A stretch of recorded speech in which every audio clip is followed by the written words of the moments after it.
Hello, everyone, and welcome to the first episode in our startup series here on Emerging, where we talk to the builders in developing countries and emerging markets. So why would you be interested in this? One, these people are going against the odds to change things in their communities. Why would you not want to speak to these people? So I think we have a great first guest. Today, we're talking with the CEO of Safi Organics. Safi Organics is a Kenyan company that makes organic fertilizer. Now, if any of you have been keeping up with the news over the past year, fertilizer has been a big issue, and nowhere has this been felt more than in developing countries. Price fluctuations seriously affect farmers and impact their ability to afford a decent income for themselves and their family. So any innovation in organic fertilizers has the potential to get around so many of these issues.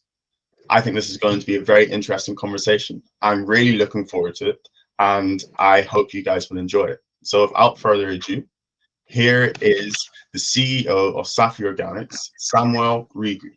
How are you today, Samuel?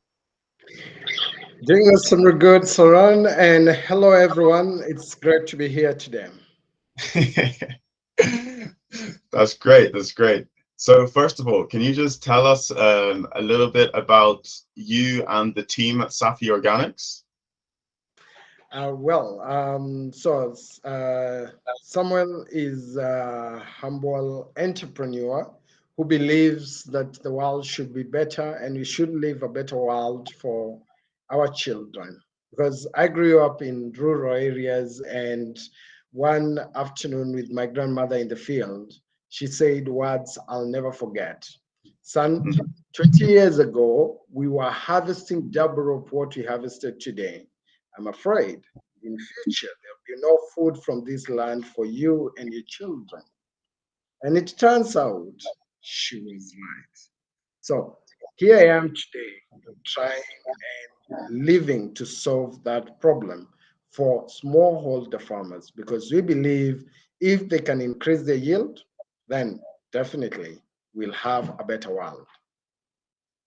Definitely. That's so. Can we get into why the yield has been decreasing so much since your grandmother and then to you and now? Well, come to think of it. So, farmers have been farming over a long period of time. And one of the things that we are doing whenever we plant crops in the field, we are mining the minerals or the nutrients from the soil. Mhm. Now, interestingly, because of our capitalistic nature, once we mine these minerals, we are not giving this soil enough time to rejuvenate, or otherwise, we are taking everything from the farm.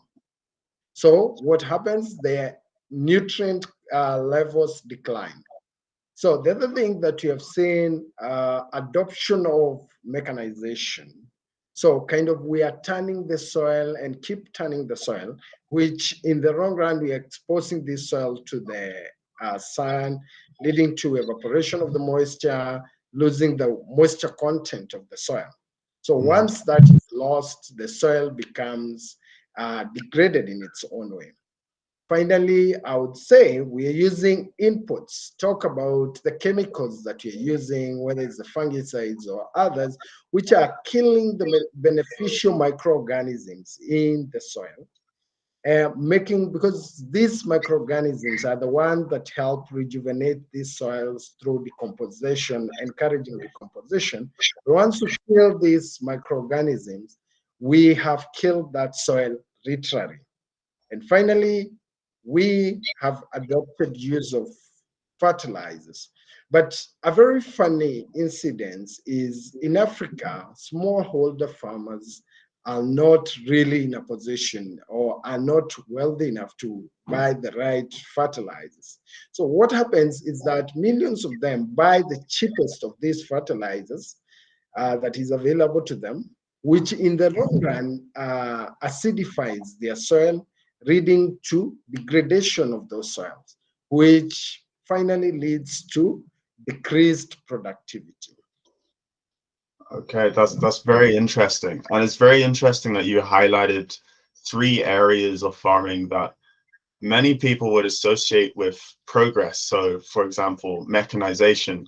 When people think of farms here in the UK or in Europe or in America, they think of big machines, and I think that's a really good thing. But you're telling me that it has some negative effects on farming in Africa and actually reduces the quality of the fields. Saran, come to think of it this way. If you look at the forest, usually there is always an undergrowth under the trees. But in most cases, nobody plants this undergrowth. So whenever the seeds fall from the trees or from wherever, they fall into the soil, and these seeds establish. And these are some of the most nutritious soils we have in the world, the forest soil. Now, come to think of it in the farm. Could say that we must bother the soil. The best form of farming is conservation agriculture, whereby you only create or you only bother the soil where you are placing your seed. The rest of the land does not need to be disturbed. Or why would we disturb it? And we are not planting anything on the rest of that place unless the hole where we are placing the seed. So the most important thing and why we do plowing is because we want to clear away weeds and get rid of weeds. But at the same time, we have come up with different ways. One is doing the deep plowing, trying to get the leached minerals, trying to bring them on the surface. But in the process, we are exposing the underground soil or the soil that is under to the sun, which actually leads to the loss of moisture. So, and we know moisture content is part of the soil fertility. So come to think of it, when we use the pesticides or the herbicides to control the weed, on the other hand, yes, it is conservation farming. Now we are not bothering the soil, we are not disturbing the soil, but we are not only killing the weeds, we are killing the microorganisms in that soil.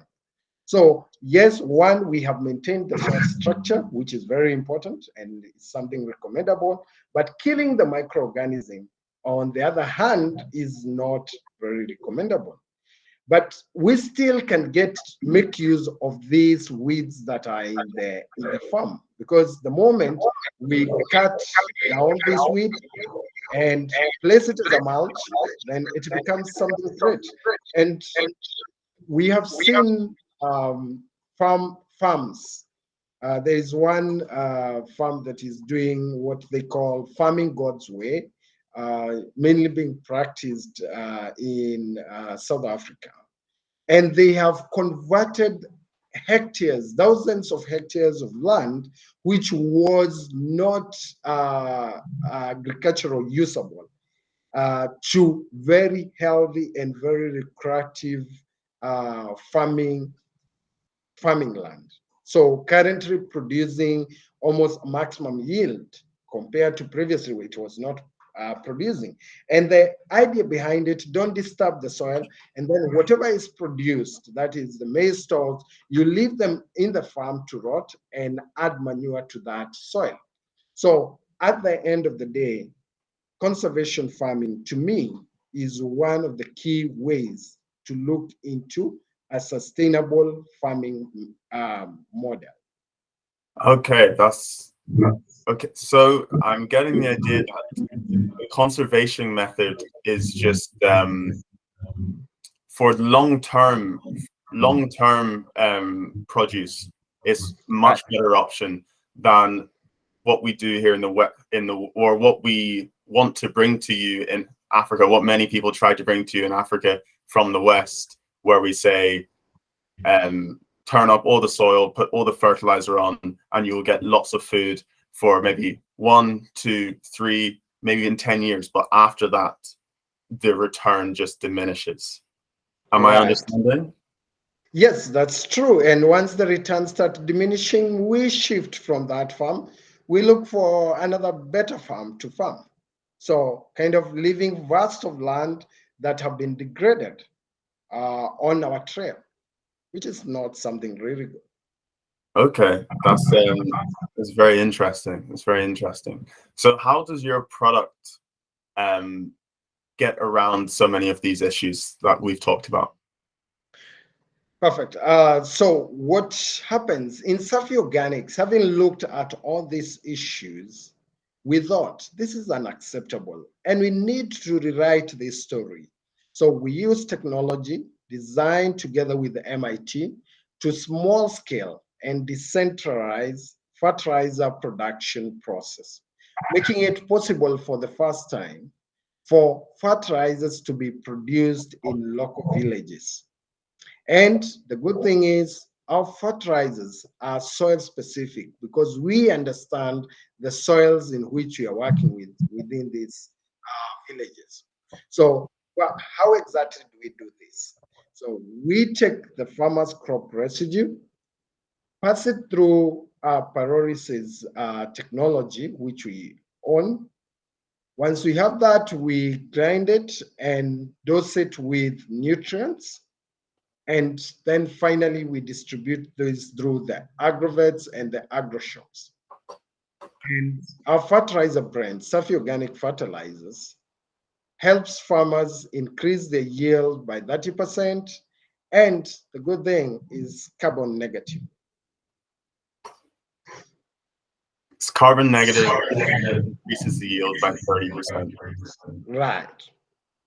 Wow. What are the downsides of your product, of your solution? Pardon, I didn't get your question. Um, everything seems brilliant, like carbon negative and 30% increased yield. Right. Is this seen across different crop types, or are some crop types more receptive than others? Very good. So, what we have been in a position to do so far, we have worked with over 10 different crop types, and they're a similar kind of impact and a similar kind of yield has been seen in all these crop types. So, mainly we say that our product can be used across various plants and various crop types, and the yield is really amazing. So we are happy with that because also our farmers are happy. So everybody is happy, and we continue doing what we do best. Okay, yeah, I can imagine. Are yields starting to return to when your grandmother was talking that she was growing a lot more than she was when you were a young child? Are yields starting to return to those levels? Now that she passed on, I can give a story of one farmer who is Mr. Kibushi. Mr. Kibushi, we found him in 2015 when we actually started, and we started farming with him. So today, Mr. Kibushi is using half of our fertilizer product. Having farmed with us for about 6 years, he's using half of the recommended dose and harvesting maximum yield from his farm. He's a rice farmer, owns about 2 acres of land. And at the end of the day, one of the most successful story that he'll always tell, in 2018, he was in a position to harvest about 28 bags per acre of land. That is about almost three tons of 3 tons of the produce, and compared to what he was harvesting prior to when we met him, which was about 1 ton. So he had actually tripled his production in 3 years. So, and what did this mean to him? The extra income that he earned was enough for him to take 2 of his children to school. And this is the kind of impact we are making across. So far, we have about 10,000 farmers who we have worked with them, and they are seeing this kind of increased yield. And definitely. We tell these stories on our impact page on our website. Wow, that's fascinating. 10,000 farmers. How long did it take you to build up such a big client base? Well, has taken 7 years. So Okay. And how many farmers did you start off with? in our first year in 2013, we actually had about 30 farmers. 30 farmers. That's a Yes. lot of growth. That's a lot of growth. Yes, just waking up and keep doing what you know you're doing right. The growth comes. And has the product developed over that time? Yes, because in 2015 we only had a soil amender. We didn't have a fertilizer product. So over time we have been in a position to grow to planting fertilizer. We have a top dressing fertilizer. We have a foliar feed fertilizer. And we also have a soil testing service for these farmers just to ensure that we are recommending the right and the correct amount of fertilizers for their farms. Yeah, so we have seen growth and we are still growing and developing more products to fit the needs of our clients. That's very, very interesting. And what role you mentioned MIT. So how did MIT get involved in a startup based in Kenya? Very good. So when we were starting, we were three of us. So there is I, who has a background in agribusiness. There is Joyce, who has a background in procurement and logistics and currently works as our chief operating officer. And there is Kevin, who is the chief technical officer, who then was a student in MIT. So that's how we were able to loop in MIT during that period. And it was very instrumental because we were able to develop our technology within the environment of MIT, which really cut down on our costs, which would have otherwise been very, very expensive to do. Wow. I mean, so did you get funding from MIT?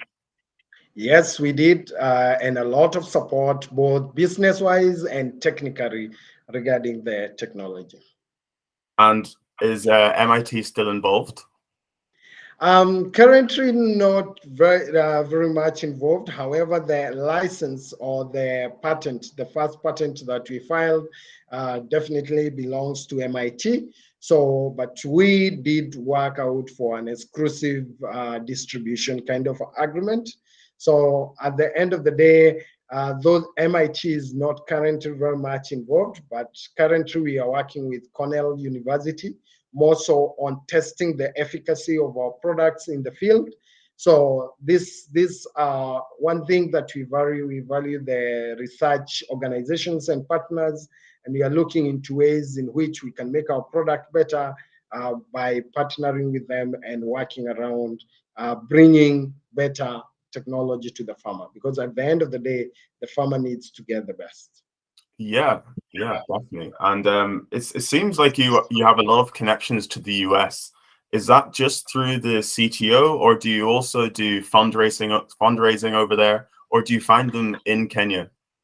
Interestingly, by the way, I can just be very clear with you that we have not raised any external funding Oh, wow. in terms of capital. What we have done is our business has grown organically. And because much of it did involve a lot of research work and a lot of making the products work in the farm, so we thought we can make this one work. And once now that we have made it work, now we can bring in capital investors into the business. Hmm. So at the end of the day, the US we have universities here in Kenya, have been very, very instrumental in terms of bringing the business to where it is today. That's wow. So how long did it take you to become profitable? Interestingly, we did break even back in 2018 December. That's when we hit our first break even point.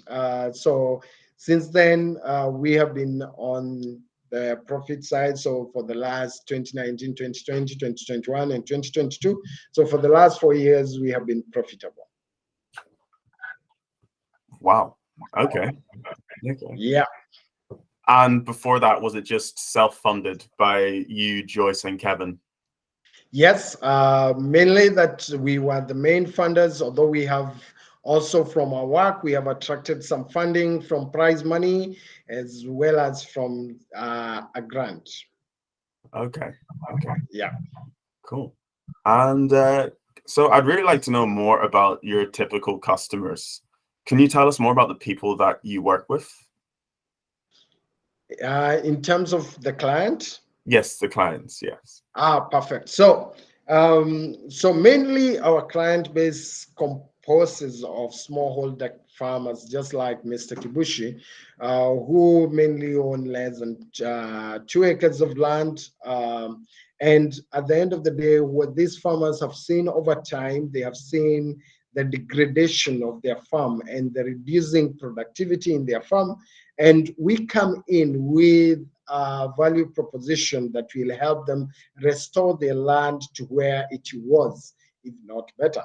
So at the end of the day, these farmers mainly, we encourage them to be in groups or kind of in organizations such as cooperatives because it Okay. becomes very easy to work with them.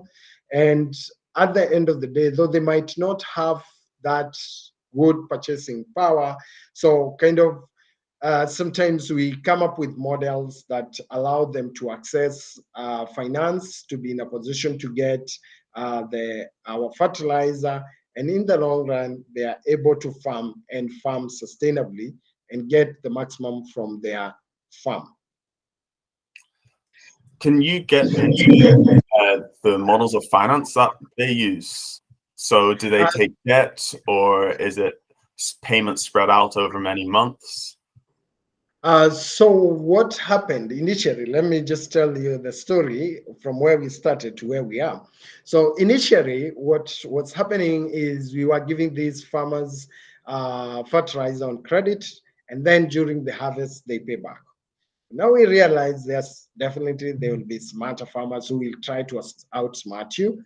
So what we did actually, we partnered with local financial institution, mainly the SACCOs, that is the SACCOs or cooperatives. Yeah. And these cooperatives now pay directly to us, and the farmer gets the product on credit, and then they pay back now to the SACCO because now that is their work anyway. So they offer loans. So the farmers get loans at very good interest rate.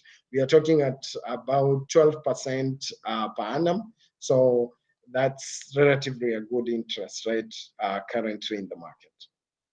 Okay. And these SACCOs or cooperatives, when I was in Right. Rwanda, there was a lot of variation between the different cooperatives. They use different models. They interact Mhm. with farmers differently. So um, are some cooperatives, do you find them, they offer better options to the farmers than others? And Yes, does that affect who you do business with at all? that's very true. So for us, and our work is mainly to get to the best lender. So Okay. kind of we look at the interest rates, the repayment periods. We look at all that, and at the end of the day, make recommendation to the farmer. This is the best that you can go to. So kind of we don't force the farmer where to go to. So we give them option. This is the best that you can go to. If you find them good, then you join them, and then they'll pay to us, then give you a voucher, then you get your fertilizer in the farm. So it's really a good model for the farmers who cannot afford, because at the end of the day they are able to have access to fertilizer. However, we also have the other set of farmers who buy from agrovet. So we supply our product to agrovets, and these are agro input shops. So they can simply walk into an agrovet and purchase Safi organic fertilizer from the agro input shop. Okay. And the Safi organic fertilizer in the agro input shop, is this affordable for smallholder farmers? Or Yes, go ahead. sorry about that, but yes, it is affordable. And why do I say it is affordable? Currently, our product retails at about $25 compared to synthetic fertilizer, which will go for about $70. So at the end of the day, we are relatively very affordable to the smallholder farmers. Is that $25? That's enough for the entire season, the entire growing season? So that is on weight basis, but on the entire growing season, the farmer will need about $50 to do, for example, maize planting, compared to the synthetic, which will be about 70. So they'll still save some money. However, for us as Safi Organics, we kind of don't really tell on the prices. And at the end of the day, what we sell is our value. So we tell a Mhm. farmer that at the end of the day, you'll spend less on your input. However, that is not the biggest win. Your biggest win is that you'll increase your yield by 30%. At the same time, you'll be making your soils better for you and the future generation and your grandsons, which really, really appeals to the farmers. So that is the kind of message that we drive out, the value that we are creating for these farmers. That's a really, really strong message, to look past the initial monetary sacrifice to get your fertilizer product. Um, yeah, really, really commend that. So you've got 10,000 farmers. How are you going to get your next 10,000? Do you need to expand production capacity? Is it marketing? What do you need? Perfect. And that's a good question, because our target for this year actually is to get to 35,000 farmers. So at the end of the day, we are looking at it from two perspectives. Right now, we are establishing our second production plant, and we expect to do a third one by July. So the second one is already up and running. We are expecting to peak production on March. So one thing is make the product available in the market for the farmers to get to the product. The next thing that you're doing is really working very close with partners who are working with smallholder farmers to enable us reach these farmers much more easily and help these farmers increase their yield and make them have a better living standard. Okay. Yeah, that's ambitious plans, but 35,000 does seem on target from your growth rate from the last few years. So you need to open another production plant. Is that going to be? You talked before about how you decentralized production. Right. How many farmers does each production plant make enough fertilizer for? So, for example, the current production is making enough fertilizer for about 10,000 farmers currently we are working with. But spread across the countries.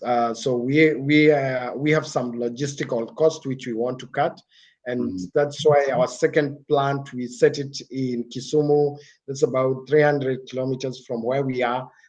So to cut down on the cost of sending the product to those farmers in that region. So definitely looking at it from a perspective of the number of farmers, one production facility can serve comfortably up to 10,000 farmers within a region.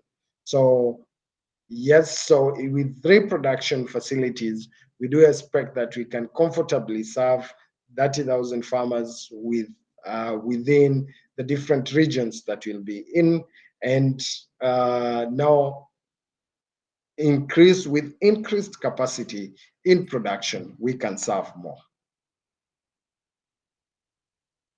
And how long does it take to build a production facility? Is it relatively simple, or does it take a large team, many different expertise? Well, I would say it is relatively lean in terms of building a facility. Costs about a total of 75,000 USD to build a complete facility that is fully functional and fully running. So it's relatively lean compared to building up a fertilizer plant. Come on, you need several million, about $40 million to set up a fertilizer production plant. Yeah. Wow. That's a huge benefit over inorganic fertilizer supply, and really addresses like one of the points I talked about in the introduction. And just on another point that I mentioned, does organic fertilizer, your production method, does it require many ingredients, inputs from outside of Africa that would have potential supply issues? Fortunately, we do not import anything for our production process. So everything is available locally, and we make it within the facility that we are in. So that's the good part. So we kind of have been in a position to figure out how to avoid the stress of inflation and in fluctuation of commodities. So have your prices remained quite stable over the last year or so? Yeah, for the last 1.5 years, we have had the same price without changing anything in the pricing.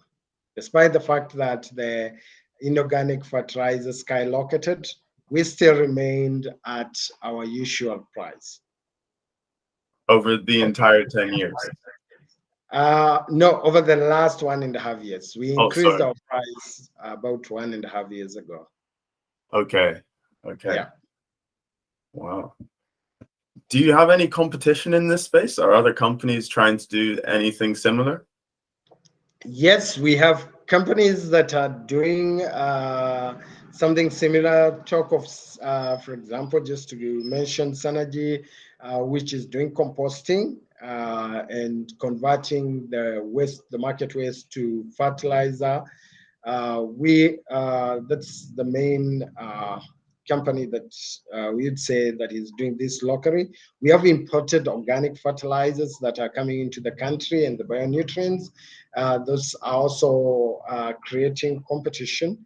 However, compared to composting, we are 100 times more fast because our process actually takes about 24 hours from the beginning to the end. Composting will take about 2 months or so when you're doing it well. So at the end of the day, we are over 100 times much faster.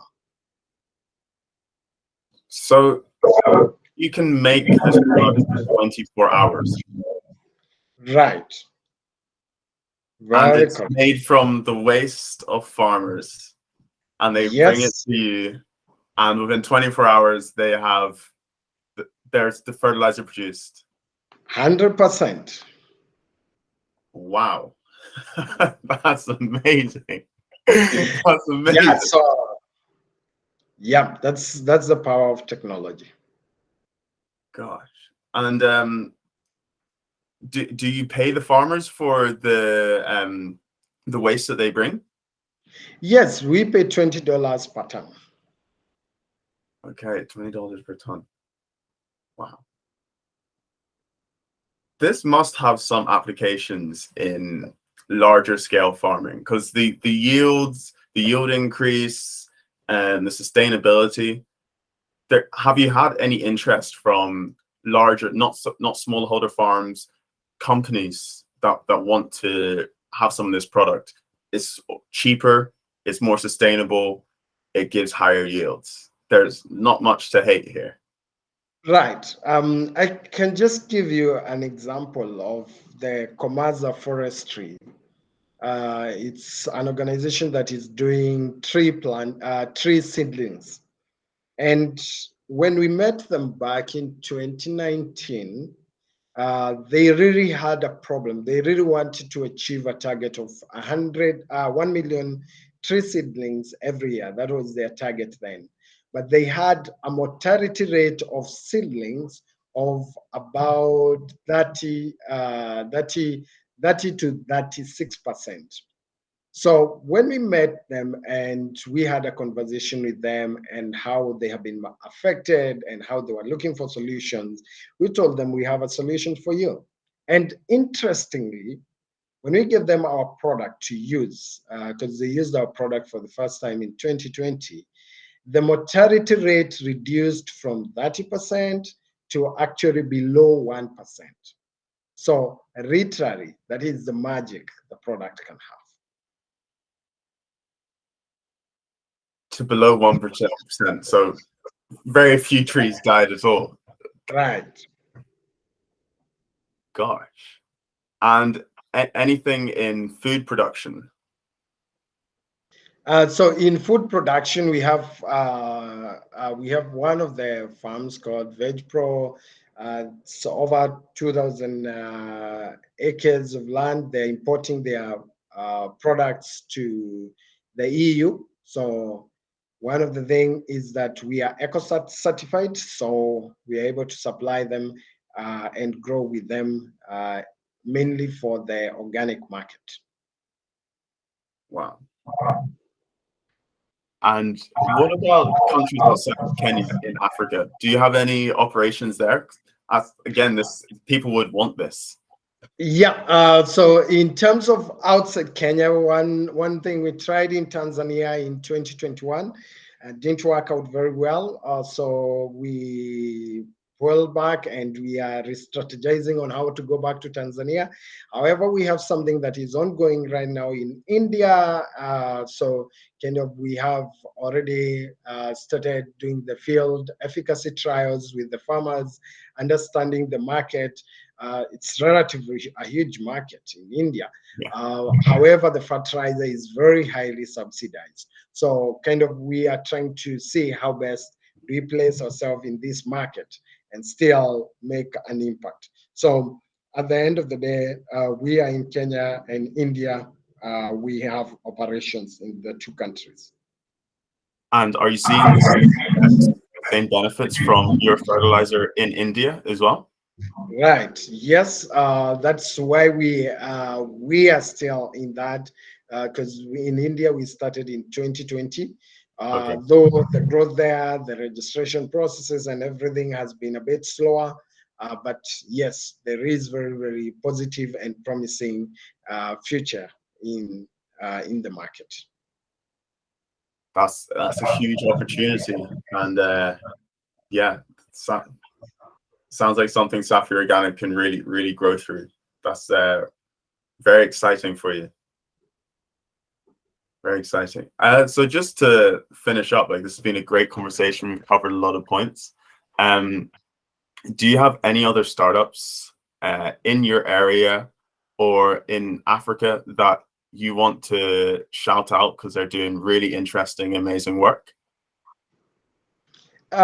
Yes, there are several that I can talk about, both in the sector that we are in and outside agriculture. So some of them like Farm Drive, Inukapap, ICAO, Shamba Shape Up. These are people who are really making a difference in this market. And at the end of the day, despite the fact that we are targeting the same client with different options, at the end of the day, we are proud of what they're doing and we are happy to be associated with them. Yeah, I guess a more competitive market is better for the customers. Right. That's what's most important. That's what's most important. So Samuel, thank you so much. This has been a great conversation, and I hope you've enjoyed it. I've really enjoyed it, and I took a lot from it.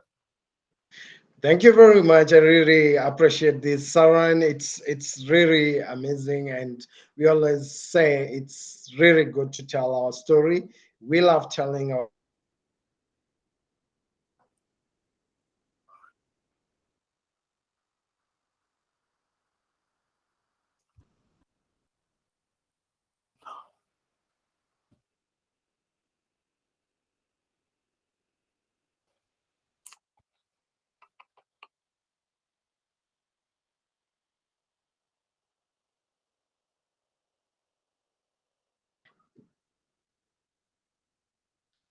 Are you still there? Oh, sorry. Broke up. God, right at the end. At least it happened at the end. yes, no worries. So we really welcome people to join us and work with us, hold hands together, and together we can transform lives of over 240 million farmers globally. That's amazing, and I all the best on your journey. I will be following Safi Organics closely. Is there anywhere that people can find you? Do you have social media? That if people want to stay updated. Yeah, definitely you can visit our social media handles at Safi Organics. Or you can visit our website www.safiorganics.co.ke, and we'll be happy to interact with you and chat more and talk Brilliant, more on the way forward. brilliant. Just is that on Twitter or Instagram or? Yeah, Twitter, Facebook, LinkedIn, Instagram. Amazing, amazing. All right, Samuel. This has been great, and I hope you have a good day. Thank you so much for joining me. Thank you so much, Saran. I wish you the very best. And this being the very first article in this podcast, come on, we are so proud of this and wish you the very best as you grow ahead. Thank you so much, Samuel. I'll keep you updated. Thank you and goodbye. Goodbye.